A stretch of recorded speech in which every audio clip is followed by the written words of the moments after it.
बाबा वैसे मीटिंग काफी अच्छी रही और आपा ने जो वीडियोस तैयार की थी वो सब की सब बहुत ही बेहतरीन थी।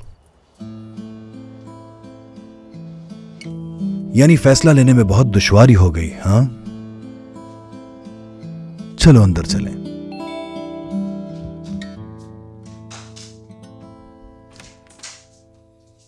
Hello, good evening. खुशामदीद करीम साहब।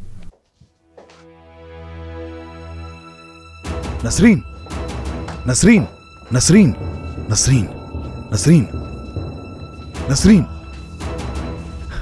नसरीन। क्या हुआ? पता नहीं, अचानक बेहोश हो गई। नसरीन,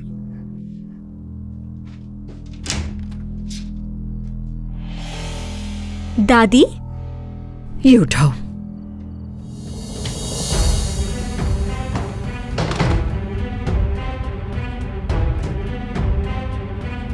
नसरीन, नसरीन,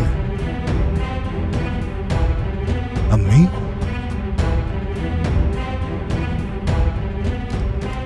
नसरीन, क्या हुआ बेटी? नसरीन, कौन है ये लड़की? नसरीन। जी कौन? आ जाए। उम्मीद है कि मुझे देर नहीं हुई होगी। नहीं, मुझे भी एक काम था, मैं अभी अभी आया हूँ। तशरीफ रखें, बैठ जाए बैठ जाए। मैं बता नहीं सकती मैं कितनी एक्साइटेड हूँ। लग रहा था जैसे रास्ता बहुत लंबा हो गया है। समझ सकता हूँ मैं।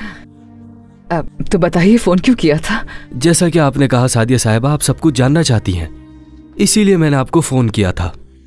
मैं हॉस्पिटल गया और नर्स के बारे में मालूमात हासिल की। तो क्या वो मिल गई है आपको? जी बिल्कुल, मैंने उस नर्स को ढूंढ लिया और उससे बात भी की।